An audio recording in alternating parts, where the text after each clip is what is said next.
Naam, zilianza saa 24. Sasa tunazungumzia wiki mbili za mashambulio kati ya Iran dhidi ya Marekani na Israel, lakini kwa sehemu kubwa ni eneo la Mashariki ya Kati, na kila upande ukionekana kuwa na kauli za kibabe, na bado mpaka hivi sasa hatma ya mgogoro huo ama mapigano hayo haijulikani, hali ambayo inazua taharuki dunia nzima. Misimamo inatangazwa. Waziri Mkuu wa Israel Benjamin Netanyahu, yeye anasema kwamba dhamira yake ni kuondoa madarakani utawala wa viongozi wa kidini wa Iran, huku msimamo wa kiongozi mpya wa Iran, huyu ni Ayatollah Mojtaba Khamenei, akisema kwamba yeye anataka majirani zake wote wazifunge kambi za kijeshi za Marekani. Dunia ni kama imechanganyikiwa kwa kinachoendelea. Nini hatma yake na ni kwa namna gani pengine mzozo huu unaweza ukazimwa na taharuki hii ikaondoka na dunia ikabaki katika hali ya utulivu? Karibu katika sehemu ya pili ya mwendelezo wa mjadala ambao tulianza juma lililopita juu ya mapigano yanayoendelea katika eneo la Mashariki ya Kati. Mimi ni Raymond Nyamwihula. Wageni wetu leo hii tunaye Godwin Gonde, yeye ni mchambuzi wa diplomasia na siasa za kimataifa, lakini eneo la utatuzi wa migogoro ni eneo pia la utaalamu wake. Karibu sana Godwin. Asante. Na tunashukuru kuwa naye katika kipindi hiki. Asante. Lakini pia tunaye Ibrahim Rabi ambaye tunaungana naye kutoka Umoja wa Falme za Kiarabu UAE, akiungana nasi. Yeye ni mchambuzi wa siasa za kimataifa ikiwemo eneo la Mashariki ya Kati. Rabi, karibu sana na tunashukuru kwa kuwa nawe katika kipindi hiki. Shukrani sana Raymond. Na pengine nianzie kwako, utupe tu taswira ya majuma haya mawili, unaweza ukasema yamekuwa ni namna gani, ikizingatiwa kwamba tangu mapigano yanaanza ulikuwa Oman, pia sasa huko kwenye eneo la Umoja wa Falme za Kiarabu. Taswira gani unayoiona ukizungumzia majuma haya mawili kwa ufupi? Ni kweli kuwa nadhani tunaendelea tulipoishia. Hakuna mabadiliko makubwa sana kutoka wiki iliyopita tulivyozungumza mimi na wewe. Na mabadiliko hakuna, kwa sababu kuna kile ambacho kinatangazwa kwenye vyombo vya habari na kule kuna kile ambacho ni halisi tunakutana nacho sisi hapa Mashariki ya Kati, kwa nchi zimesimama kiuhalisia, ukiondoa nchi chache sana ambazo mambo yake yanakwenda kama Oman na baadhi ya maeneo ya Saudi Arabia, lakini hizi nchi zingine zote hali si nzuri sana na vurugu zinazidi kuwa kubwa sana. Mgogoro wa upande wa pili wa Israeli na Lebanon ambao sasa unaelekea upande wa pili wa Syria na wenyewe umezidi kuwa ni mbaya zaidi, lakini machafuko ambayo yalikuwepo awali kule Iraki yameendelea kuwa vile vile, na ongezeko la mashambulizi limezidi hasa katika jimbo la Kurdistan kule Erbil.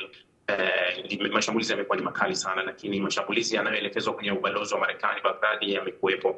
Lakini ndani ya Iran pia kumekuwa na mashambulizi makubwa zaidi yanayofanywa na Marekani. Kwa mkia leo kuna mashambulizi yamefanywa kwenye kisiwa cha Kargi ambacho naweza nikasema ndio ngome kuu ya usafirishaji wa mafuta ya Iran.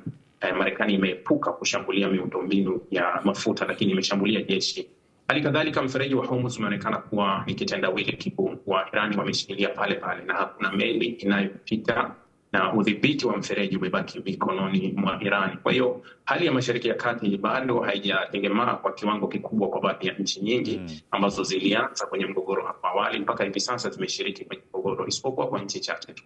Asante sana Rabi kwa utangulizi huo. Gonde, umeangalia kinachoendelea katika hizi wiki mbili, ulitarajia kwamba tungefika kwenye hizi wiki mbili kama ambavyo wengine walikuwa wanasema ni swala muda mfupi Israel na Marekani watamaliza kazi yao Iran?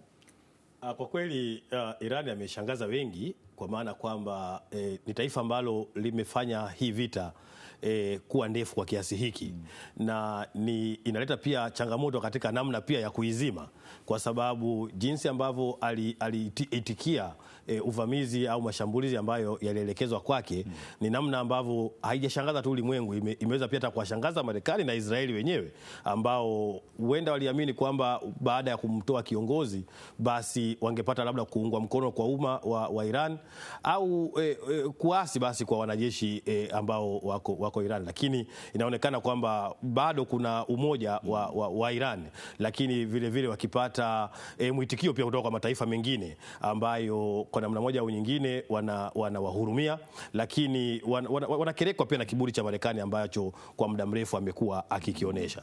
Kwa hiyo bado vita hii ni mbichi, au niseme bado ni changa, lakini diplomasia yenyewe inafanya kazi wakati wowote wa mgogoro, pale ambapo kabla hujaanza, unapoanza na hata unapokuwa kuwa mkali kama sasa hivi, tunachoamini kwamba taarifa njema ni kwamba hakuna vita ambayo inapiganwa milele. Tutakuja kuiangalia nafasi ya diplomasia. Rabi, Gonde hapa ametuambia miongoni mwa vitu ambavyo vimeshangaza ni huo uwezo wa Iran kuhimili vishindo vya Israel na Marekani, wakati huo Iran pia ikishambulia nchi nyingine ambazo zina kambi za Marekani. Lakini eneo lingine ambalo watu wanaona ni kama la kushangaza pia ni kuona kwamba Iran imepata kiongozi mpya bado amekuwa ni wa mafichoni, haonekani. Kwako unatazama vipi hili? Ukisikiliza vyombo vya habari vya magharibi sana vinazungumza kuhusu hili kiongozi kujificha. Unafahamu kuwa Marekani na Israeli ni nchi zenye nguvu sana. Si tu kuwa nchi zenye nguvu sana, ni nchi ambazo zinaongoza kwa kuvunja sheria na za kimataifa. Unapomtishia kiongozi wa nchi, huo sio ushujaa. Unapomuua kiongozi wa nchi, huo sio ushujaa. Ni ukiukwaji wa haki za binadamu, ni ukiukwaji wa sheria za kimataifa. Kwa hiyo nalishangaa sana kwa kuona kuwa media za magharibi zinalizungumza hili kama ufahari. Lakini kama tungetaka kuainisha kuwa viongozi wanajificha, nadhani video nyingi zimeonekana jana Teherani. Viongozi hata kiwemo Rais Masoud Pezeshkian alishiriki kwenye yale maandamano ya Quds pamoja na kiongozi Ali Larijani ambayo Marekani imetangaza zawadi kwa yoyote atakayetoa taarifa zake. Hawa ni viongozi ambao wameonekana kabisa wakiwa mtaani wanazunguka na watu. Lakini ukirudi upande wa pili, hatuwaoni hivyo viongozi wa upande wa pili kama Israeli wakiwa wanazunguka. Kwa hiyo nadhani tu ni tafsiri ya vyombo vya habari vya magharibi kuwa hawa viongozi wamejificha, wamefanya nini.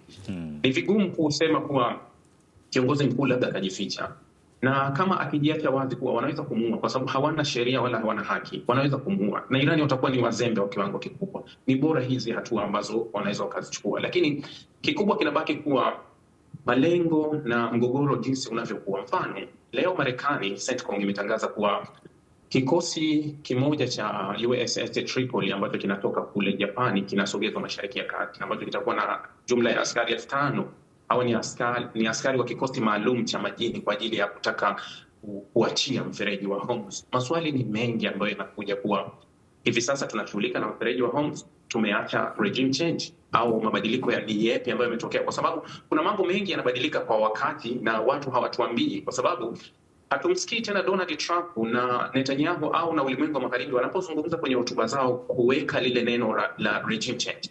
Tunasikia kuwa tunamaliza makombora, tunasikia uwezo wao wa nyuklia, tunasikia kukata uwezo wake wa proxy. Lakini uhalisia unaotuonyesha ni vitu viwili tofauti kabisa, kwa sababu kama kungekuwa na hicho ambacho Donald Trump anatuambia kuwa uwezo wa Iran umemalizwa kabisa, hakuna tena jeshi wala hawana tishio lolote, manake tungeshuhudia mfereji wa Hormuz unapitika. Hapo kuna kambi za kijeshi za Marekani zimejaa. Bahrain hapo kuna kambi maalum ya kijeshi ya Marekani ya majini kabisa. Lakini Al-Udeid kuna kambi kubwa kabisa. Askari 13,500 wa Marekani wapo Kuwait. Na ndio katika nchi ambazo zimefungwa kwa 100% kupitisha chochote kwenye mfereji wa Hormuz. Askari 40,000 wa Marekani wako hapa. Lakini Irani bado wameudhibiti mfereji wa Hormuz. Marekani anatuambia anaongeza askari 5,000 hapa. Ni kitu ambacho kuwa hakikuwepo awali, kwa sababu tulifahamu kinachopatwa Irani ilikuwa ni mabadiliko ya uongozi. Lakini sasa hamna hadithi ya mabadiliko ya uongozi, tunazungumza kuhusu mfereji ufunguliwe. Kwa hiyo unaweza ukaelewa picha ya pili ambayo inakuja kwa huu mgogoro sivyo unavyoripotiwa na uhalisia uliopo kwenye mgogoro. Sasa kwenye msingi wa mjadala wetu wa leo, dunia nzima inatamani kuona Mashariki ya Kati inakuwa na utulivu na mambo yanaondoka, hizi taharuki zinaondoka. Kwenye ufunguzi wa matangazo ya Gonde nilisema ile misimamo Benjamin Netanyahu na washirika wake kwa maana ya Marekani wanataka kuona ule utawala wa viongozi wa kidini wanauangusha, unaondoka. Lakini uongozi mpya wenyewe unasema kwamba hapana, sisi tunataka kambi za Marekani zote kwa nchi jirani zifungwe. Diplomasia na dhana ya utatuzi wa migogoro inatuongoza vipi katika hali kama hii?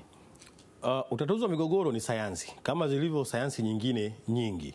Na hali ya mgogoro ambapo imefika kwa sasa ndio tunaita iko kwenye peak, iko juu kabisa, ambapo ni ngumu kwa haya mataifa yenyewe kwa yenyewe kuweza moja kushuka na kumuonesha mwingine kwamba niko tayari, kwa sababu kama Rugby alivyoelezea kwa upana sana, malengo ya vita yanabadilika kila uchwao.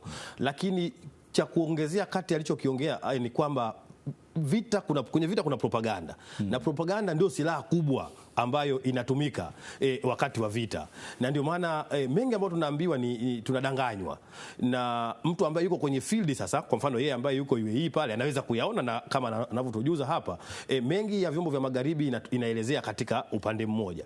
Sasa diplomasia yenyewe inaruhusu hata nguvu ya mtu wa tatu kuweza kuingilia katika kupoza. Tumeona kuna muda fulani China alijitolea kutaka kujaribu kuleta suluhu, lakini aina ya wasuluhishwaji, mtu kama Marekani yuko tayari kusuluhishwa na China, mtu kama Israeli yuko tayari kusuluhishwa na China, na Iran kwa sasa na yenyewe imetoa vitu ambavyo inavihitaji kama ambavyo umevielezea hapo kwamba inataka kambi zote zifungwe hivyo, jambo ambalo Marekani yeye hawezi kulifanya kwa sasa.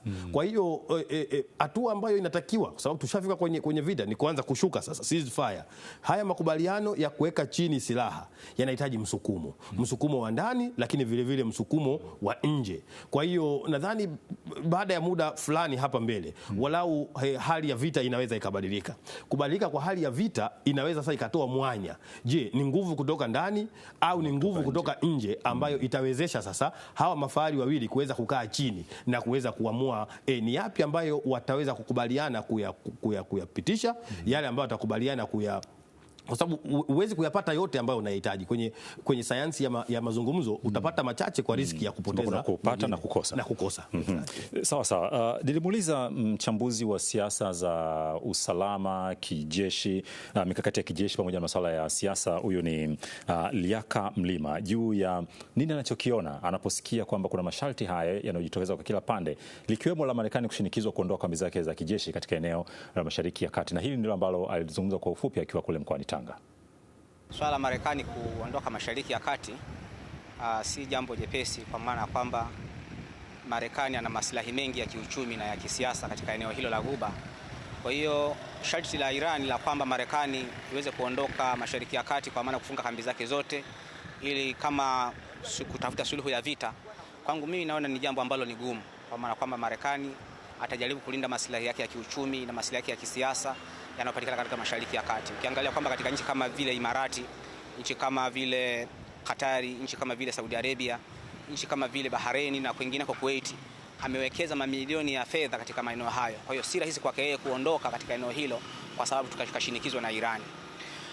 Kwa hiyo sioni akiondoka kirahisi kiasi hicho, na sharti hili kwa Iran halitekelezeki, kwa maana kwamba Marekani hawezi kutekeleza sharti kama hili. Lakini ikitokea ameondoka, hii ina faida kwa Irani na ina hasara kwa baadhi ya nchi za eneo hilo. Kwanza tuangalie faida ya Irani kama Marekani anaondoka katika eneo hilo, kwa maana kwamba kuondoka kwa Marekani kwenye eneo la Mashariki ya Kati kuna kwenda kuipa Irani unafuu wa kiusalama, kwa maana kwamba adui Marekani atakuwa ameondoka na Irani atakuwa amepata uafadhali wa kuondolewa kwa kambi za Marekani ambazo kwa muda mrefu zimekuwa ni tishio kwa usalama wa Irani. Lakini vile vile faida nyingine kwa Irani kama Marekani anaondoka, inakwenda kukuza ushawishi wa Irani kwenye eneo hili. Tunasema ni geopolitical influence katika eneo hilo la Ghuba, kwa maana kwamba Irani sasa atakuwa na uwezo wa kujitanua na kuzimeza kiushawishi zile nchi ambazo zinapatikana kwenye eneo hilo, kama vile Iraki, kama vile Lebanoni, kama vile Syria, kama vile Bahrain, kama vile Kuwait na maeneo mengine ambayo kuna washia wengi ambao ni wafuasi wa madhehebu ambayo yanakubalika katika nchi ya Irani. Hasara kwa upande mwingine ni kwamba Marekani anaondoka, nchi za Mashariki ya Kati, kwa maana kama Saudi Arabia, kama vile Qatar na zinginezo, zitakuwa zimepoteza kinga ya kiusalama, kwa maana kwamba kwa muda mrefu Marekani amekuwa ni mlinzi wa hizi nchi ambazo zinaonekana kuwa zinatishwa na Iran. Kwa hiyo Marekani kujiondoa kwenye eneo hili maana yake ni kutengeneza tishio la usalama kwa nchi za Ghuba. Kwa hiyo naona hiyo ni hatari nyingine ambayo inaweza kutokea kama Marekani anaondoka kwenye eneo hili, kwamba nchi za Mashariki ya Kati ambazo kama vile Imarati ambazo ina jeshi kubwa la Marekani, nchi kama vile Bahrain ambayo ina jeshi kubwa la Marekani, nchi kama Saudi Arabia ambayo ina jeshi kubwa la Marekani, kuondoka kwa Marekani kwenye eneo hili maana yake kwamba inakwenda kutengeneza tishio la kiusalama kwa hizi nchi, kwa kwamba Irani atakuza ushawishi wake kwenye eneo hili na hata ikiwezekana kutaka kuzivamia hizi nchi. Lakini uwepo wa Marekani kwenye eneo hili vile vile ni kitisho kwa Irani, kwa maana kwamba hawezi kuvamia hizi nchi kwa sababu ya uwepo wa majeshi ya Marekani. Lakini hasara nyingine naiona kwa Marekani kama anaweza kuondoka, maana yake kwamba anakwenda kupoteza ushawishi wake kwenye eneo hili la Mashariki ya Kati. Kwa muda mrefu ushawishi wa Marekani, tunasema ni geopolitical influence, umejengwa katika imejengwa katika eneo hili kwa kutumia jeshi la Marekani na vishawishi vinginevyo. Kwa hiyo Marekani kuondoka kwenye eneo hili maana yake ni kwamba anakwenda kupoteza ushawishi wake katika eneo hili na kuiruhusu Irani kujenga ushawishi wake kwenye eneo hili la Mashariki ya Kati.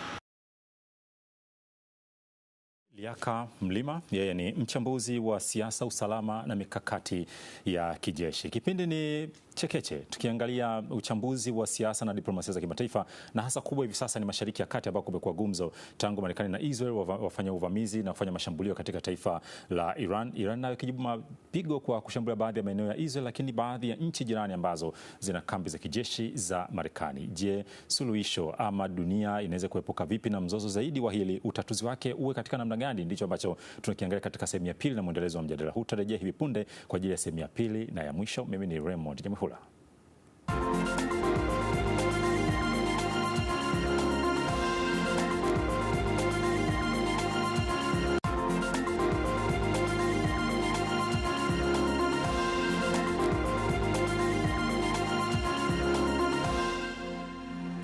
Mashariki ya Kati ndiyo eneo linalotazamwa zaidi hivi sasa kutokana na mapigano yanayoendelea katika maeneo mbalimbali baada ya Iran kuwa imeshambuliwa kijeshi na Israel na Marekani. Mimi ni Raymond Nyamwihula.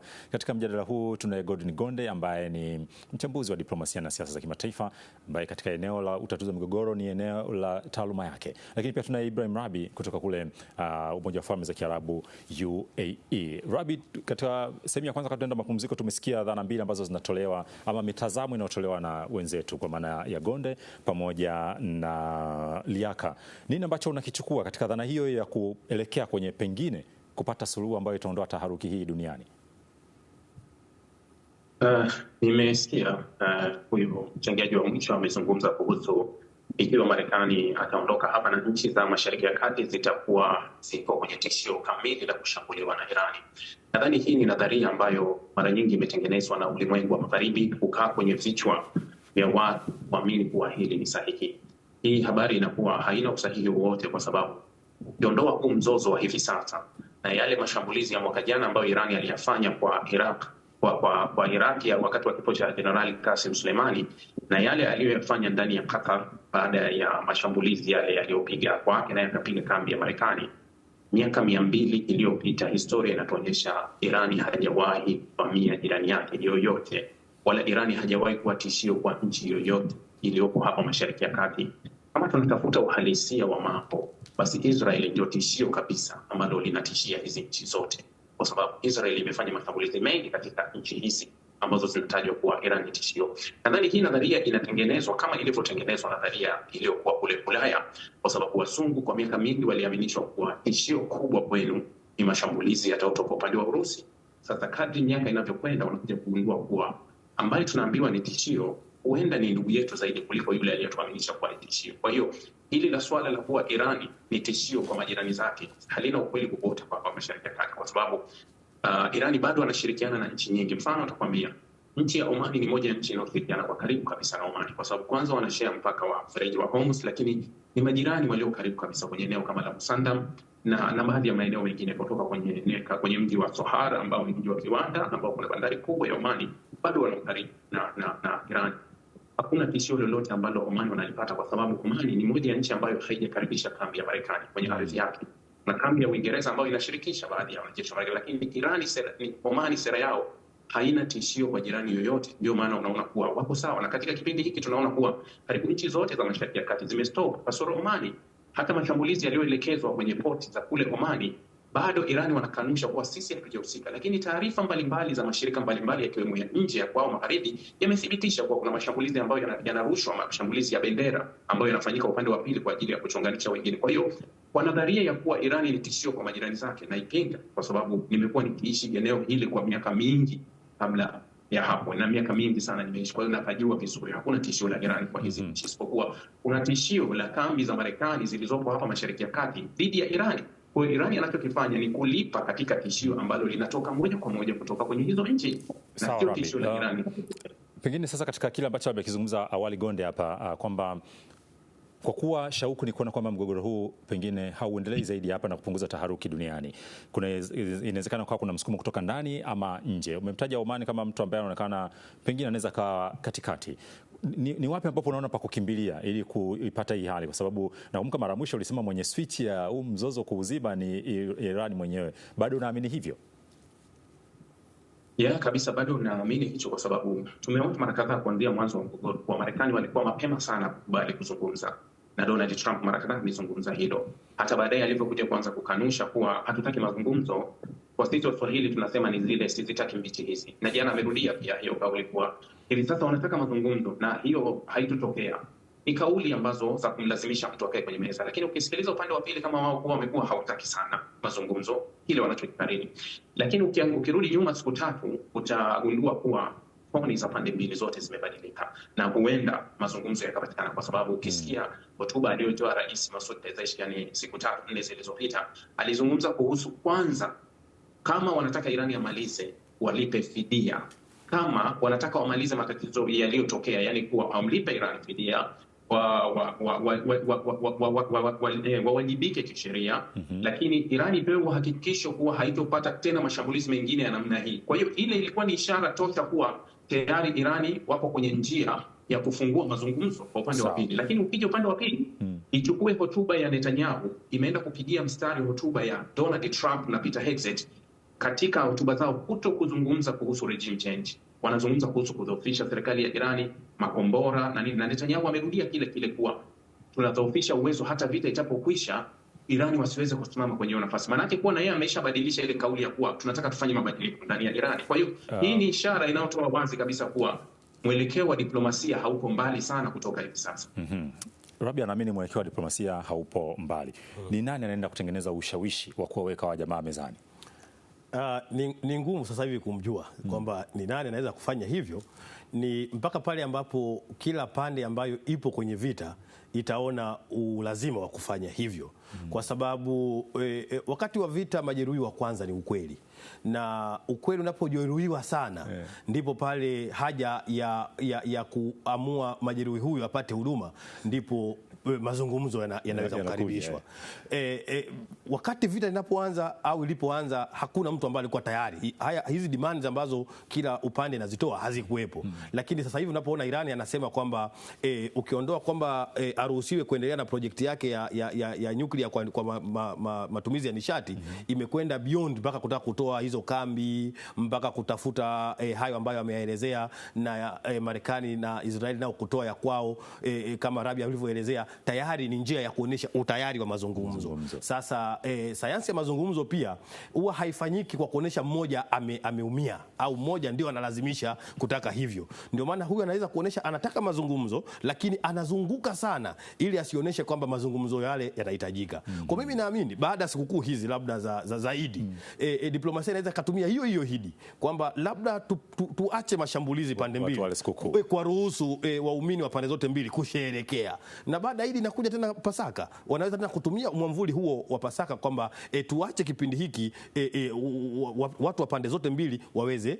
kusherehekea sikukuu ya Pasaka.